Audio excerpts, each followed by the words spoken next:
안녕하십니까. 오늘은 초가을 한국에서 펼쳐지고 있는 네 편의 흥미있는 만화경을 소개해 드리겠습니다. 첫 번째 이야기입니다. 도심 시위를 막기 위한 정부의 피나는 노력에 대한 얘기입니다. 경찰이 3일 서울 광화문 광장과 광화문역 일대를 온종일 점령하고 일반 시민 통행을 완전 봉쇄했습니다. 경찰 10,000여 명이 도심 일대에서 불심 검문을 벌였습니다. 경찰버스 300여 대를 동원해 4km 길이의 차벽을 설치함으로써 그 일대 도로와 인도 사이를 차단시켰습니다. 정부 규탄 시위를 막기 위한 피나는 노력이었던 겁니다. 경찰은 서울시 경계와 한강다리 등 곳곳에서 시위대의 도심 진입을 차단하기 위해 3중 검문을 실시했습니다. 서울 시내 진입로 90곳에 검문소가 설치됐습니다.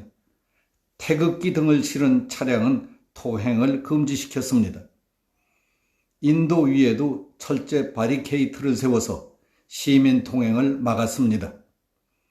도심 직장 근무자임을 증명하지 못하면 통과시켜주지 않았습니다. 대법원은 2007년 농민집회 때 이와 비슷한 방식의 원천 봉쇄에 대해 위법이라고 판결한 적이 있었습니다. 지난 7월 차량 2,500대가 동원된 이석기 석방 요구 차량 집회는 허용했지만 200대 참가를 신고한 이번 정규 규탄 차량 집회는 허가하지 않았습니다. 차량이 플래카드 등을 내걸고 줄지어 은행하는 것만으로도 코로나를 확산시킬 수 있다는 논리였습니다. 그런데 서울시가 운영하는 서울대공원은 추석 연휴인 9월 30일부터 10월 2일 내내 문을 열었습니다. 서울대공원에는 하루 평균 약 2만 명이 방문했습니다. 다음 두 번째 이야기입니다.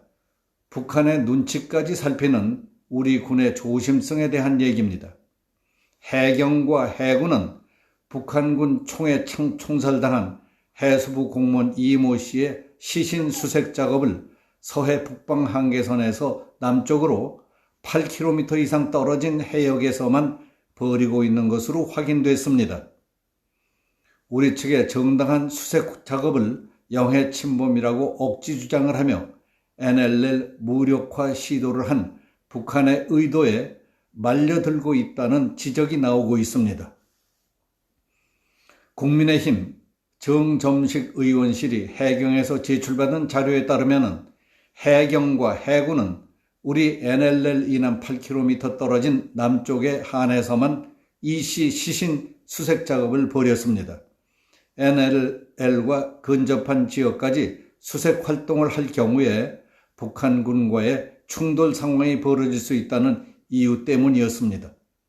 정 의원은 김정은의 사과까지 받아냈다던 우리 정부가 북한이 우리 영해 침범하지 말라고 하니까 북한의 눈치를 보느라고 우리 영해나 마찬가지인 NLL 이남 해역도 제대로 수색하지 않은 것이라고 말했습니다.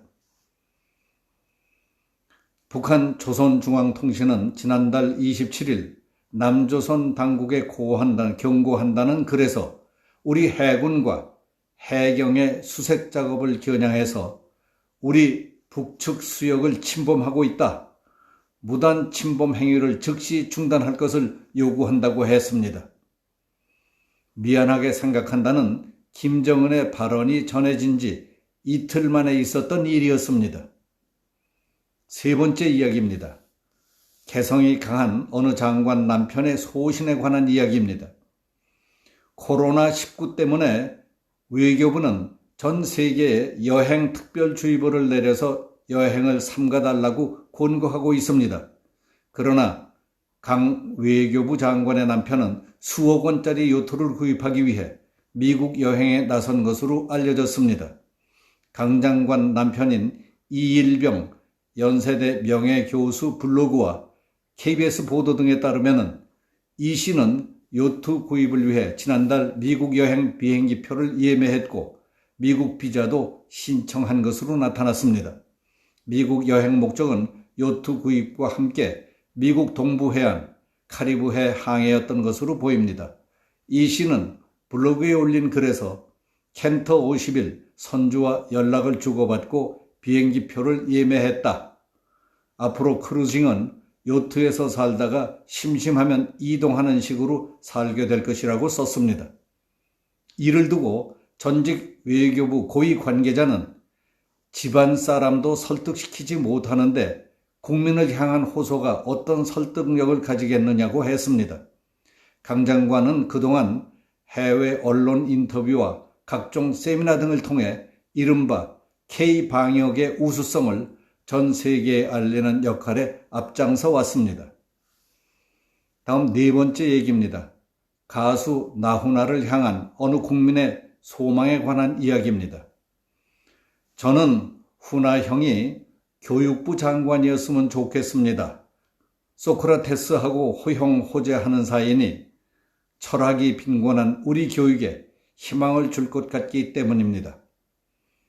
훈아 형이 법무부 장관이었으면 좋겠습니다. 자신의 결백을 증명하기 위해 27번이나 거짓말을 하는 대신 책상 위에 올라가 바지 벗는 것도 마다 않던 진정성까지 보여준 사람이었기 때문입니다.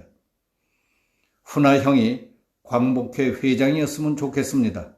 일본 가서 엔가를 그렇게 많이 부르고 취입을 했어도 누구 하나 친일파라거나 토착 왜구라고 하지 않았을 뿐만 아니라 친북도 아니고 평양 공연 바쁘다고 퇴짜 놓을 정도로 꿋꿋했기 때문입니다. 훈아 형이 이참에 국방부 장관이었으면 좋겠습니다.